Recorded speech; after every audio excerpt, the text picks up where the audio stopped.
தமிழ் தொலைக்காட்சி நேயர்களுக்கு வணக்கம். செய்திகளை வழங்குவதற்காக நான் ராஜகோபாலன் சத்யநாராயணன். முதலில் இந்நேரத்திற்கான தலைப்புச் செய்திகளை தற்போது பார்க்கலாம்.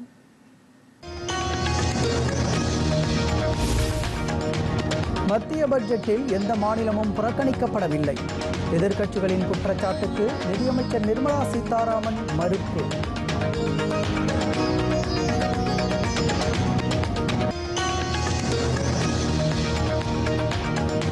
மத்திய பட்ஜெட்டில் தமிழக ரயில்வே உட்கட்டமைப்பு திட்டங்களுக்கு 6362 கோடி ரூபாய் ஒதுக்கீடு.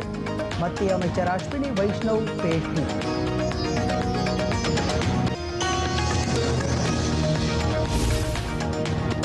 நீட் தேர்வை ரத்து செய்யும் திட்டமில்லை. மாநிலங்களவையில் மத்திய கல்வித்துறை இணையமைச்சர் சுகந்தா மஜும்தர் விளக்கம்.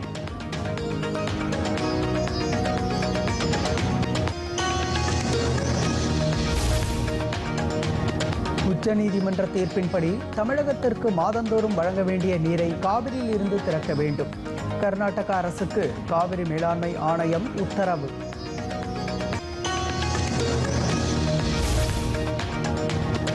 இலங்கை கடற்படையினரால் சிறைபிடிக்கப்பட்டுள்ள தமிழக மீனவர்கள் அனைவரையும் விடுவிக்க வலியுறுத்தல்.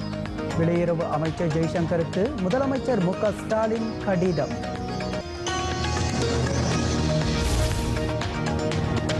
நேபாள தலைநகர் காத்மண்டுவில் நிகழ்ந்த விமான விபத்து, 18 பேர் உயிரிழப்பு.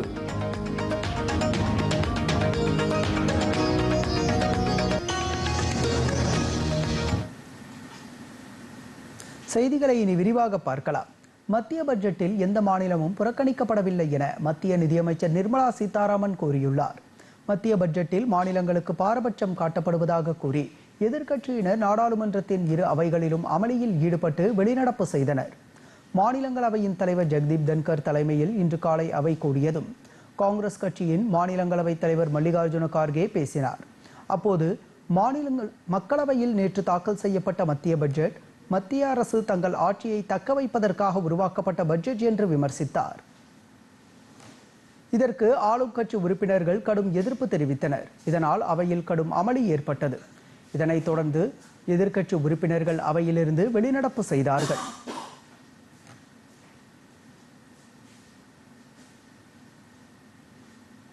பின்னர் அவையில் பேசிய மத்திய நிதியமைச்சர் நிர்மலா சீதாராமன் மத்திய பட்ஜெட்டில் எந்த ஒரு மாநிலமும் புறக்கணிக்கப்படவில்லை என்றும் தமது பதிலுரையை கேட்காமல் எதிர்க்கட்சிகள் வெளிநடப்பு செய்துவிட்டன என்றும் கூறினார். முந்தைய ஆட்சியில் பட்ஜெட் தாக்கல் செய்யப்பட்ட போது ஒவ்வொரு மாநிலத்தின் பெயரும் குறிப்பிடப்பட்டதா என்று கேள்வி எழுப்பிய நிர்மலா சீதாராமன் மாநிலங்களின் பெயரை குறிப்பிடவில்லை என்றால் அது புறக்கணிப்பு ஆகாது என்றும் தெரிவித்தார். This is a deliberate attempt, and I'm saying this with responsibility. This is a deliberate attempt of the opposition parties led by the Congress party to give an impression to the people, oh, nothing has been given to our states, it's only been given to 2 states. I would challenge the Congress party for all the budget speeches that they've delivered, that in each of the budget speeches, have they named every state of this country? This is an outrageous allegation. This is an outrageous allegation.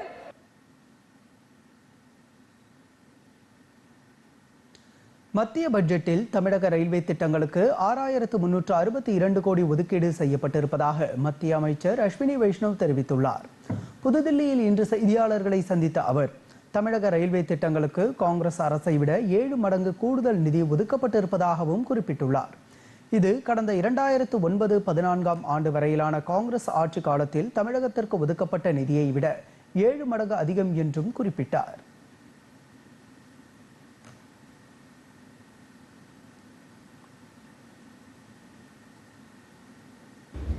Prime Minister Shri Narendra Modi ji and Finance Minister Mrs. Nirmala Sitharaman ji have allocated 6,362 crore rupees for Tamil Nadu this year. 6,362 crore.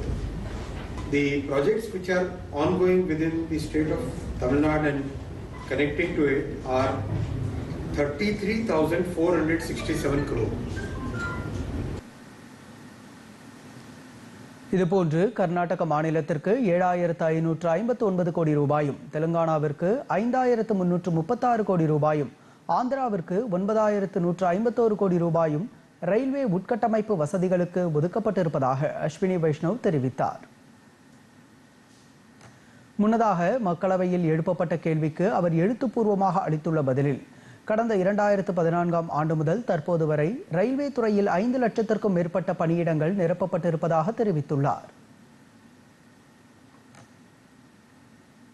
இதர பிற்படுத்தப்பட்டோர் நலன் தொடர்பான நாடாளுமன்ற குழு உறுப்பினர்களை தேர்வு செய்வதற்கான தீர்மானம் மாநிலங்களவையில் குரல் வாக்கெடுப்பு மூலம் ஒருமனதாக நிறைவேற்றப்பட்டது. மாநிலங்களவையில் இன்று காலை இது தொடர்பான தீர்மானத்தை மத்திய தகவல் ஒலிபரப்பு மற்றும் நாடாளுமன்ற விவகாரங்கள் துறை இணையமைச்சர் எல் முருகன் அறிமுகப்படுத்தி பேசினார். அப்போது மாநிலங்களவையின் 10 உறுப்பினர்களை உள்ளடக்கிய இந்த குழுவை அமைப்பதற்கு ஒப்புதல் கிடைத்திருப்பதாக கூறினார். இதையடுத்து குரல் வாக்கெடுப்பு மூலம் தீர்மானம் ஒருமனதாக நிறைவேற்றப்பட்டது.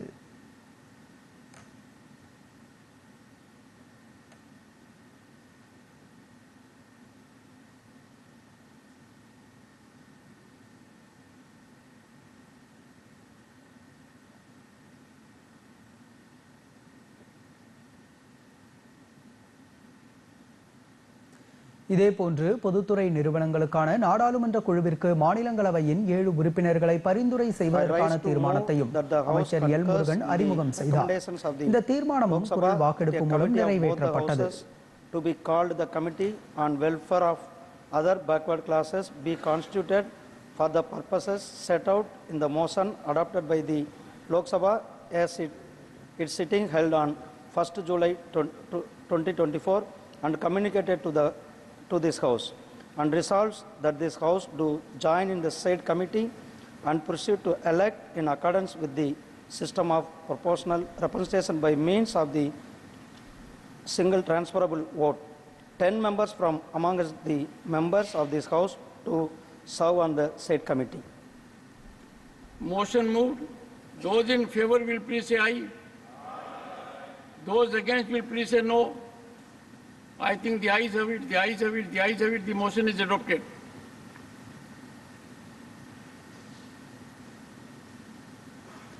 மத்திய அரசின் பொது பட்ஜெட் மீதான விவாதம் நாடாளுமன்றத்தில் இன்று நடைபெற்றது.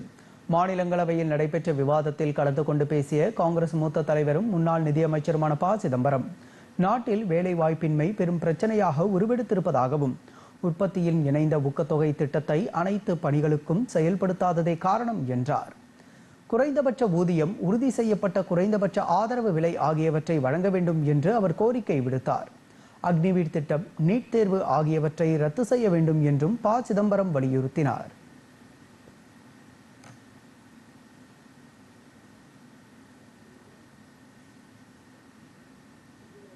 இதேபோன்று மக்களவையில் நடைபெற்ற விவாதத்தில் கலந்து கொண்டு பேசிய திமுக உறுப்பினர் தயாநிதி மாறன், தமிழகத்திற்கு வெள்ள நிவாரண நிதியாக ₹1 கூட மத்திய அரசு பட்ஜெட்டில் ஒதுக்கவில்லை என்று குற்றம் சாட்டினார். விலைவாசி உயர்வால் மக்கள் பாதிக்கப்பட்டுள்ள நிலையில் இந்த பட்ஜெட்டில் பெரு நிறுவனங்களுக்கு அளிக்கப்பட்டுள்ள சலுகை குறித்து வெள்ளை அறிக்கை வெளியிட வேண்டும் எனவும் கேட்டுக்கொண்டார்.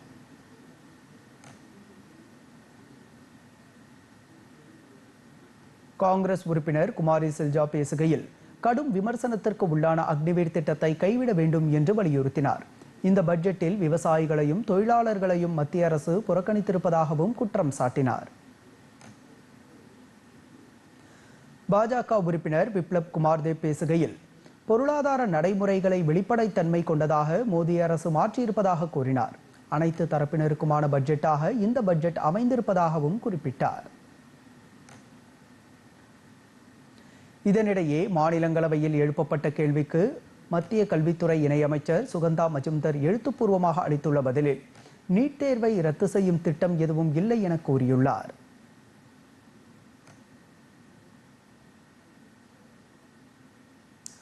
தொழிலாளர் அரசு ஈட்டுறுதி திட்டத்தின் கீழ் கடந்த மே மாதத்தில் 23 லட்சம் புதிய தொழிலாளர்கள் பதிவு செய்திருப்பதாக மத்திய அரசு தெரிவித்துள்ளது. இதுகுறித்து வெளியிடப்பட்டுள்ள செய்திக்குறிப்பில், கடந்த மே மாதத்தில் தொழிலாளர் அரசு ஈட்டுறுதி திட்டத்தின் கீழ் 20,110 புதிய நிறுவனங்கள் இடம்பெற்றுள்ளதாக தெரிவித்துள்ளது. 2023ஆம் ஆண்டு மே மாதத்துடன் ஒப்பிடும்போது 2024ஆம் ஆண்டு மே மாதத்தில் இத்திட்டத்தின் கீழ் பதிவு செய்த தொழிலாளர்களின் எண்ணிக்கை 14% அதிகமாகும் என்றும் கூறியுள்ளது. கடந்த 2023ஆம் ஆண்டு மே மாதத்தில் 20,23,000 தொழிலாளர்கள் பதிவு செய்த நிலையில் 2024ஆம் ஆண்டு மே மாதத்தில் 23,05,000 தொழிலாளர்கள் பதிவு செய்திருப்பதாக தெரிவிக்கப்பட்டுள்ளது. இது முந்தைய ஆண்டின் மே மாதத்தை விட 2,82,000 தொழிலாளர்கள் அதிகமாகும் என்றும் கூறப்பட்டுள்ளது.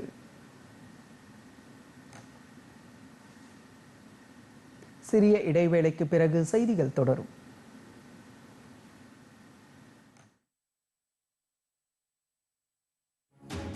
இதுவும் உங்க இஷ்டம் தானே? நான் என்னவோ இது வரைக்கும் எனக்கு தெரியாத விஷயத்தை பத்தி நீங்க பேச போறீங்கன்னு நினைச்சேன். நீங்களும் சராசரி மனுஷன் தான்னு கன்ஃபார்ம் பண்ணிட்டீங்கப்பா. நீங்க எதை நினைச்சு இப்படி திடீர்னு என் கல்யாண வேலையில இறங்கிருக்கீங்கன்னு எனக்கு நல்லா தெரியும். எது எப்படினாலும் நான் ஐபிஎஸ் எக்ஸாம் எழுதி என் லட்சியத்துல ஜெயிக்காம வேற எதுலயும் என் கவனம் போகாது.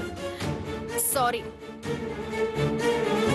சக்தி ஐபிஎஸ் திங்கள் முதல் வெள்ளி வரை இரவு 9:30 மணிக்கு. காலம் மாறி பெய்கிற மழையோ புயலோ சூறாவளியோ கவலைய மறந்துடுங்க. பயிர் காப்பீடு செய்யுங்க, பாதுகாப்பு கவசம் கிடைச்சிடுமே. இயற்கை பேரிடரோ இல்ல வேறு ஏதோ பயிர் பாதிப்போ, அந்த கவலைய நீங்களும் தானே விட்டொழிங்க.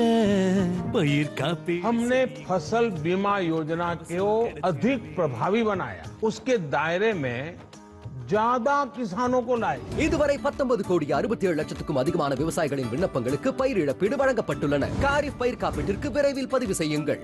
கிளைகள் காப்பீட்டு நிறுவனம் விவசாய கடன் குழு பொது சேவை மையங்களை தொடர்பு கொள்ளவும் அல்லது www.emfboi.gov.in இணையதளத்தில் ஆன்லைனில் விண்ணப்பிக்கவும். காப்பீட்டு நிறுவனத்தின் பிரதிநிதி மூலம் வீட்டில் இருந்தபடியே எய்ட் செயலி மூலம் காப்பீடு செய்ய முடியும். பயிர் காப்பீட்டு தொடர்பான தகவல்களுக்கு ஹெல்ப்லைன் எண் 1447 அழைக்கவும். பயிர் காப்பீடு செய்யுங்க, பாதுகாப்பு கவசம் கிடைச்சிடுமே.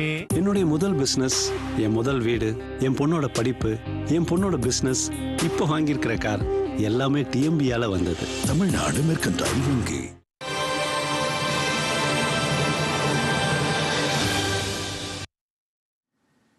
செய்திகள் தொடர்கின்றன. உச்சநீதிமன்ற தீர்ப்பின்படி தமிழகத்திற்கு மாதந்தோறும் வழங்க வேண்டிய நீரை காவிரியில் இருந்து திறக்க வேண்டும் என்று கர்நாடக அரசுக்கு காவிரி மேலாண்மை ஆணையம் உத்தரவிட்டுள்ளது. புதுதில்லியில் காவிரி மேலாண்மை ஆணையத்தின் 32வது கூட்டம் அதன் தலைவர் எஸ்.கே. ஹல்தர் தலைமையில் இன்று நடைபெற்றது. இதில் தமிழ்நாடு, புதுச்சேரி, கர்நாடகா மற்றும் கேரள மாநில நீர்வளத்துறை அதிகாரிகள் பங்கேற்றனர். உச்சநீதிமன்ற உத்தரவின்படி ஆகஸ்ட் மாதத்திற்கு 45 டிஎம்சி தண்ணீரை திறந்துவிட வேண்டும் என தமிழக அரசு இக்கூட்டத்தில் வலியுறுத்தியது. இதனையடுத்து உச்சநீதிமன்ற தீர்ப்பின்படி தமிழகத்திற்கு மாதந்தோறும் வழங்க வேண்டிய நீரை காவிரி ஆற்றில் திறக்க வேண்டும் என்று கர்நாடக அரசுக்கு காவிரி மேலாண்மை ஆணையம் உத்தரவிட்டுள்ளது.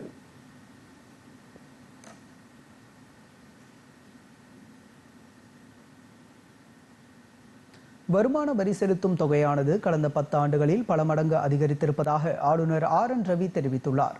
165வது வருமான வரி தின நிகழ்ச்சி சென்னை ராயப்பேட்டை டிடிகே சாலையில் உள்ள மியூசிக் அகாடமியில் இன்று நடைபெற்றது. இந்த நிகழ்ச்சியில் சிறப்பு விருந்தினராக தமிழக ஆளுநரான ஆர்.என். ரவி மற்றும் வருமான வரி முதன்மை தலைமை ஆணையர் சுனில் மாத்தூர் ஆகியோர் பங்கேற்றனர்.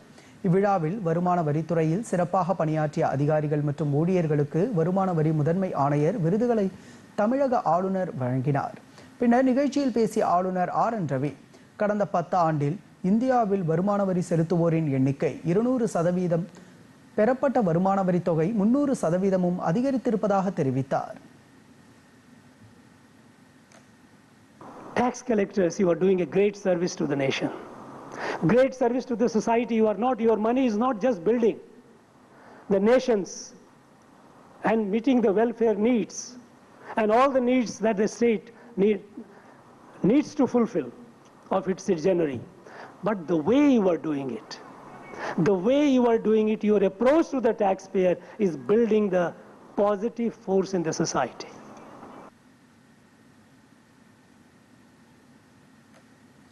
இலங்கை கடற்படையினரால் சிறைப்பிடிக்கப்பட்டுள்ள மீனவர்களையும் படகுகளையும் உடனடியாக விடுவிக்க வலியுறுத்தி வெளியுறவு அமைச்சர் ஜெய்சங்கருக்கு முதலமைச்சர் மு.க.ஸ்டாலின் கடிதம் எழுதியுள்ளார்.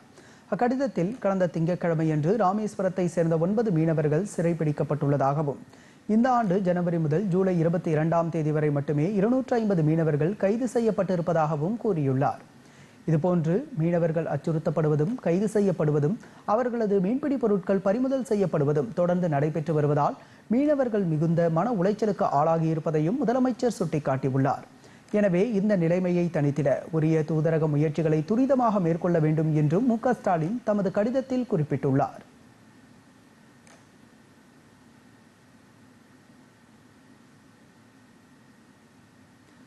தமிழக அரசு கல்விக்கு அதிக முக்கியத்துவம் அளித்து வருவதாக மாநில நீர்வளத்துறை அமைச்சர் துரைமுருகன் தெரிவித்துள்ளார். வேலூர் மாவட்டம் வள்ளிமலை அருகே சேர்க்காட்டில் உள்ள அரசு கலை அறிவியல் கல்லூரியில் புதிய கட்டடத்தை அமைச்சர்கள் பொன்முடி, காந்தி ஆகியோருடன் இணைந்து தொடங்கி வைத்தார். நிகழ்ச்சியில் பேசிய அவர், தமிழக அரசு கல்விக்காக பல்வேறு புதிய திட்டங்களை கொண்டு வருவதாகவும் அதனை மாணவர்கள் பயன்படுத்திக் கொள்ள வேண்டும் எனவும் அமைச்சர் துரைமுருகன் தெரிவித்தார். தொடர்ந்து பேசிய மாநில உயர்கல்வித்துறை அமைச்சர் பொன்முடி, புதுமை பெண் திட்டத்தில் அரசு கலை அறிவியல் கல்லூரிகளைச் சேர்ந்த 2,71,710 மாணவிகள் பயனடைவதாக தெரிவித்தார்.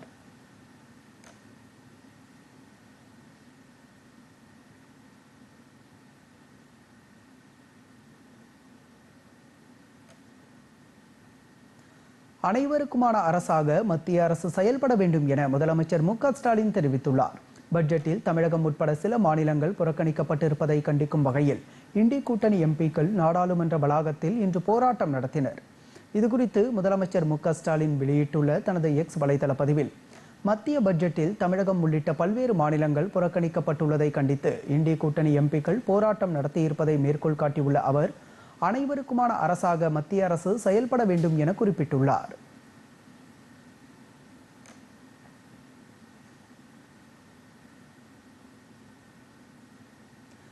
தமிழகத்தின் தேவைகளை எடுத்துக் கூறி நலத்திட்டங்களை பெறாமல் நிதி ஆயோக் கூட்டத்தை புறக்கணிக்கப் போவதாக முதலமைச்சர் மு க ஸ்டாலின் நாடகமாடுவதாக தமிழக பாஜக மாநில தலைவர் அண்ணாமலை தெரிவித்துள்ளார்.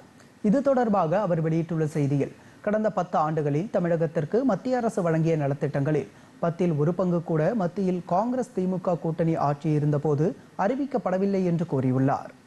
கடந்த 5 ஆண்டுகளில் திமுகவின் நாடாளுமன்ற உறுப்பினர்கள் தங்களது தொகுதி சார்ந்த பிரச்சனைகள் குறித்து பேசவே இல்லை என்பதுதான் உண்மை என்றும், நிதி ஆயோக் கூட்டத்தை புறக்கணிப்பதால் பாதிக்கப்படுவது தமிழக மக்களே என்றும் அண்ணாமலை குறிப்பிட்டுள்ளார்.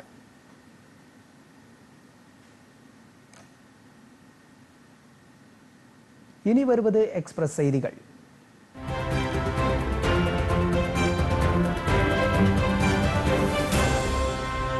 காரைக்குடி சந்தைப்பேட்டையில் இந்து சமய அறநிலையத்துறைக்கு சொந்தமான இடத்தில் செயல்படும் வாரச்சந்தையில் புதிதாக கட்டப்பட்ட கடைகளை தமிழக முதலமைச்சர் மு க ஸ்டாலின் காணொலி மூலம் திறந்து வைத்தார். இதில் கூட்டுறவுத்துறை அமைச்சர் KR பெரியகருப்பன், மாவட்ட ஆட்சித்தலைவர் ஆஷா அஜித், காரைக்குடி சட்டமன்ற உறுப்பினர் மாங்குடி ஆகியோர் கலந்து கொண்டனர். தொடர்ந்து செய்தியாளர்களிடம் பேசிய அமைச்சர், கூட்டுறவுத்துறையில் காலியாக உள்ள 10,000 பணியிடங்கள் நிரப்பப்பட்டதாகவும் மீதமுள்ள இடங்கள் விரைவில் நிரப்பப்பட உள்ளதாகவும் தெரிவித்தார். திண்டுக்கல் மாவட்டம் தொப்பம்பட்டி ஊராட்சி ஒன்றிய பகுதிகளில் 87 லட்சம் ரூபாய் மதிப்பீட்டிலான முடிவுற்ற திட்டப்பணிகளை திறந்து வைத்து 1.69 கோடி ரூபாய் மதிப்பீட்டிலான புதிய திட்டப்பணிகளுக்கு உணவுத்துறை அமைச்சர் சக்கரபாணி அடிக்கல் நாட்டினார்.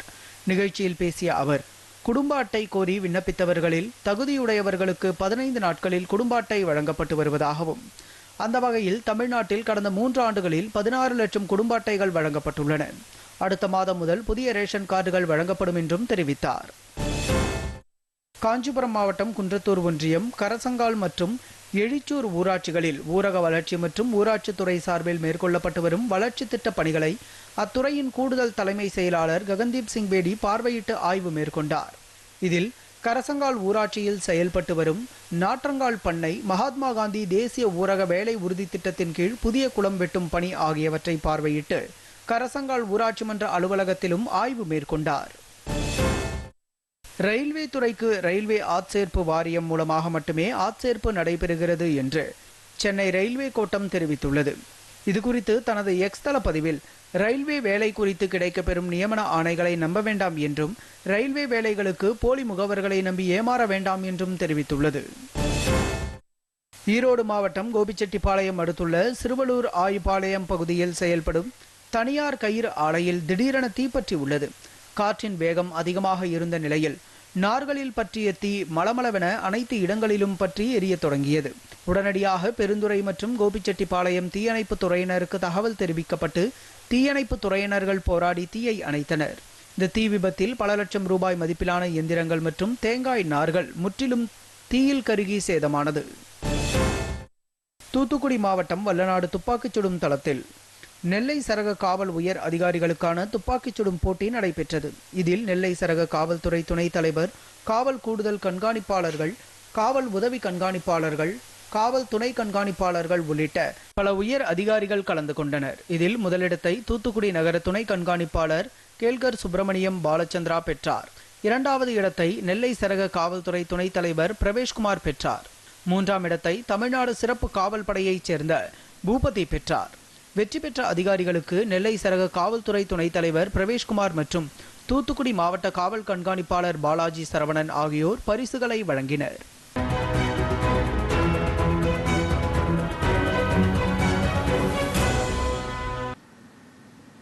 சிறிய இடைவேளைக்கு பிறகு செய்திகள் தொடரும்.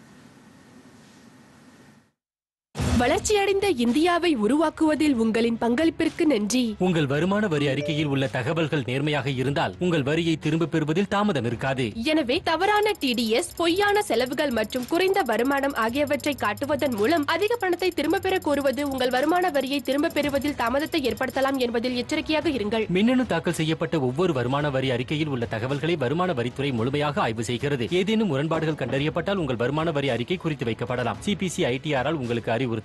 2 நினைவூட்டல்களை பெற்ற பின்னரும் 10 நாட்களுக்குள் திருத்தப்பட்ட வருமான வரி அறிக்கையை தாக்கல் செய்யவில்லை என்றால் உங்கள் வருமான வரி அறிக்கையை செயலாக்குவதில் தாமதம் ஏற்படலாம். உங்கள் வருமான வரி அறிக்கை தொடர்பான புதுப்பிப்புகளை அறிய மின்னணு தாக்கல் இணைய முகப்பில் உள்நுழைந்து உங்கள் டேஷ்போர்டில் செயலாக்க நிலை மற்றும் நிலுவையில் உள்ள செயல்களை சரிபார்க்கவும். வருமான வரி செலுத்தும் ஒவ்வொருவரும் நாட்டை கட்டமைப்பவரே. என்னுடைய முதல் பிசினஸ், என் முதல் வீடு, என் பொண்ணோட படிப்பு, என் பொண்ணோட பிசினஸ், இப்போ வாங்கியிருக்கிற கார் எல்லாமே TMBயால வந்தது. தமிழ்நாடு மெர்கன்டைல் வங்கி.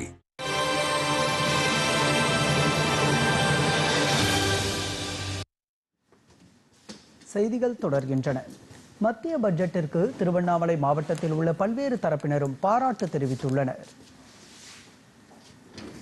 வேளாண் துறைக்கு அதிக முக்கியத்துவம் அளிக்கப்பட்டதற்காக மத்திய அரசுக்கும் நிதியமைச்சர் நிர்மலா சீதாராமனுக்கும் நன்றி தெரிவித்துக் கொள்வதாக திருவண்ணாமலை மாவட்ட விவசாயிகள் சங்கம் தெரிவித்துள்ளது. 152 கோடி விவசாயிகளுக்காக நிதி ஒதுக்கப்பட்டுள்ளது. அந்த மாதிரி அந்த 152 கோடின்றது ஒரு சிறிய தொகையா நமக்கு தெரிஞ்சாலும் அது பெருசு அப்படின்றது உண்டான விளக்கம் என்னன்னாக்கா, ₹1 ஒதுக்கினா கூட அந்த நரேந்திர மோடி அவர்களுடைய ஆட்சியில நேரடியா ஒவ்வொரு விவசாயிக்கும் சென்றடைன்றது அவங்களுடைய பெருமைக்குரிய ஒரு விஷயம். தோட்டக்கலை பயிர்ல 109 பயிர்கள் மதிப்பு கூட்டி, அதாவது அதிக மகசூல் தரக்கூடிய பயிர்களா நாங்க அறிமுகப்படுத்தணும்னு சொல்லியிருக்காங்க. அது மட்டும் இல்லாம இந்தியா முழுக்க 1 கோடி விவசாயிக்கு, ஆண்டுக்கு 1 கோடி விவசாயிகளுக்கு இயற்கை விவசாயத்துக்கு கொண்டு வரதா உறுதி கொடுத்திருக்காங்க. ஆக ஆண்டுக்கு 1 கோடி விவசாயிகளுடைய வாழ்வாதார பெருக்கத்துக்கு உண்டான திட்டங்களை கொடுத்த எங்களுடைய நிதியமைச்சர் நிர்மலா சீதாராமன் அவர்களுக்கு தமிழக விவசாய சங்கத்தின் சார்பாக நன்றியை தெரிவிச்சுக்கிறேன். விவசாயத்துறை டிஜிட்டல் மயமாக்குறதுக்கான கட்டமைப்பை உருவாக்கின்னு சொல்லியிருக்காங்க. இதுவும் பெரிய வரவேற்க தகுந்த விஷயம். இன்று அறிவிச்ச விவசாயிகளுக்கு அறிவிச்ச பட்ஜெட் பார்த்தீங்கன்னா 1.52 லட்சம் கோடி அறிவிச்சிருக்காங்க. அதை ரொம்ப மனதார வரவேற்கிறோம். மத்திய பட்ஜெட் அனைத்து தரப்பினருக்கும் நன்மை அளிக்கும் வகையில் அமைந்துள்ளதாக பெரம்பலூர் மாவட்ட விவசாயிகள் பொதுமக்கள் தெரிவித்துள்ளனர். முத்தமிழ் செல்வன், பெரம்பலூர் மாவட்டம். மத்திய அரசு இன்று அறிவித்துள்ள பட்ஜெட் வேளாண், சிறு குறு வணிகம் மற்றும் இளைஞர்கள், பெண்கள் மேம்பாட்டிற்காக உருவாக்கப்பட்டுள்ளது. இந்த பட்ஜெட் அனைத்து தரப்பினரும் ஏற்றுக்கொள்ளும் வகையில் வரவேற்கத்தக்க விதமாக உள்ளது. மாணவர்களுக்காக கல்வி கடன் ரத்து செய்யறேன்னு சொன்னாங்க, ஆனா எந்த அரசும் செய்யல. ஆனா நம்ம இந்த பட்ஜெட்ல பாத்தீங்கன்னா மாணவர்கள் நாடு முழுவதும் 1 லட்சம் மாணவர்களுக்கு கல்வி கடன் அந்த வட்டியை தள்ளுபடி செய்யறாங்க. அதை நாங்க வரவேற்கிறோம். அந்த பட்ஜெட்ல பொறுத்த வரைக்கும் விவசாயிகளுக்கு ரொம்ப மகிழ்ச்சி தரக்கூடிய விஷயமா ஒரு 1,52,000 கோடி ரூபாய் விவசாயத்துக்காகவே ஒதுக்கி இருக்கிறாங்க. இதுல இப்போ குறைந்தபட்ச ஆதார விலை இருக்கிறத விட இன்னொரு 20% அதிகமாக கிடைக்கிறதுக்கு வழிவகை உறுதியும் செஞ்சிருக்கிறாங்க இந்த பட்ஜெட்ல. இந்த காலநிலைக்கு ஏற்ற மாதிரி நிறைய விஷயங்கள் மாற்றி இருக்கிறாங்க. விவசாயத்துறையில ஒரு பெரிய புரட்சி பண்ணியிருக்கிறாங்க இந்த பட்ஜெட் மூலமா. இந்த பட்ஜெட் ரொம்ப விவசாயிகளுக்கு ரொம்ப ஒரு மகிழ்ச்சி தரக்கூடிய ஒரு பட்ஜெட்டா அமைஞ்சிருக்குது. இதை நாங்கள் விவசாயிகள், பெரம்பலூர் மாவட்ட விவசாயிகள் எல்லாருமே வரவேற்கிறோம். நித்தி ஆயோக் கூட்டத்தை முதலமைச்சர் மு க ஸ்டாலின் புறக்கணிப்பது ஜனநாயகத்திற்கு விரோதமானது என மத்திய தகவல் ஒலிபரப்புத்துறை இணையமைச்சர் எல் முருகன் விமர்சித்துள்ளார். புதுதில்லியில் நாடாளுமன்றத்திற்கு வெளியே செய்தியாளர்களிடம் பேசிய அவர் இக்கூட்டத்தை புறக்கணிப்பதன் மூலம் முதலமைச்சர் தமிழக மக்களுக்கும் தமிழ்நாட்டிற்கும் துரோகம் இழைப்பதாக கூறினார். நிதி ஆயோக்கினுடைய கூட்டத்தை புறக்கணிப்பேன் என்று சொல்லியிருப்பது ஜனநாயகத்திற்கு விரோதமான செயலாகும்.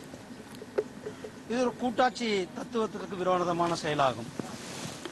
இவங்க கூட்டாட்சி பெடரலிசம் பத்தி பேசுற ஸ்டாலின் அவர்கள் இந்த நிதி ஆயோக் போன்ற ஒரு பிளாட்ஃபார்ம், இங்கு அனைத்து மாநில முதல்வர்களும் கலந்து கொள்ளுகின்ற ஒரு ஃபோரம். அந்த ஃபோரம்ல அவர் தன்னுடைய கருத்துக்களை வைக்காமல் இருப்பது தமிழக அரசு தமிழ் மக்களுக்கு செய்கின்ற ஒரு மிகப்பெரிய ஒரு துரோகம், மிகப்பெரிய ஒரு அநீதி. தமிழ்நாட்டிற்கு தமிழ் மக்களுக்கு இவர் பேரில் செய்கின்ற ஒரு மிகப்பெரிய துரோகமாக தமிழ் மக்கள் பார்த்து கொண்டிருக்கிறார்கள். நேபாள தலைநகர் காத்மண்டுவில் இருந்து புறப்பட்ட விமானம் தீப்பிடித்து எரிந்ததில் 18 பேர் உயிரிழப்பு உள்ளிட்ட உலக செய்திகள் சிலவற்றை காணலாம்.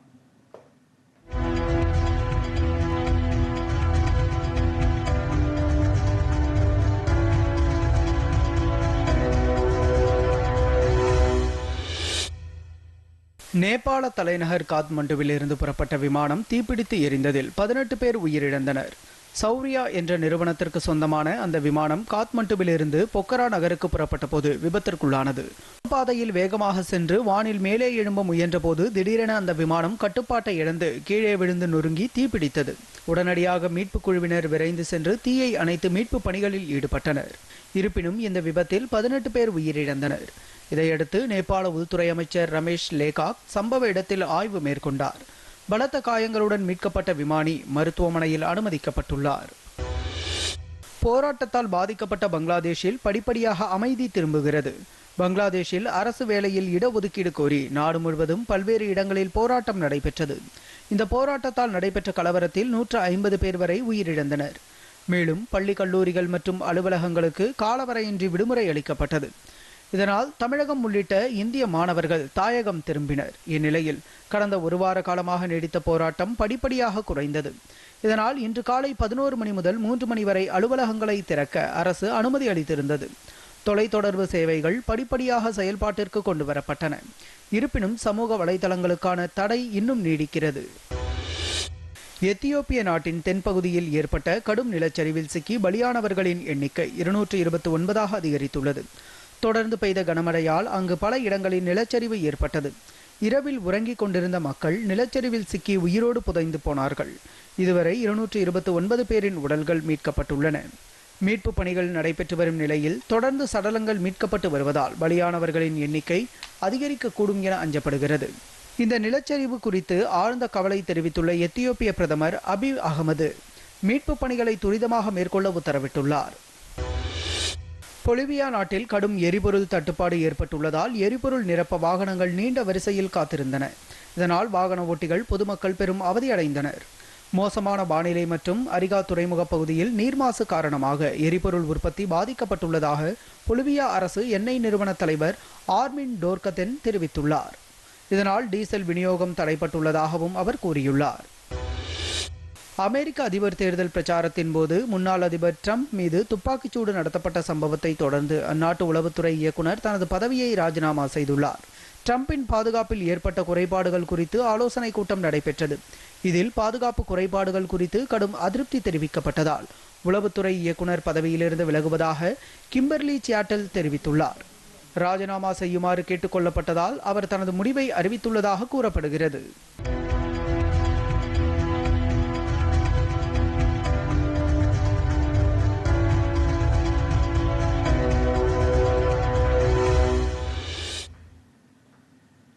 இத்துடன் செய்திகள் நிறைவடைந்தன. மீண்டும் செய்திகள் இரவு 10 மணிக்கு. வணக்கம்.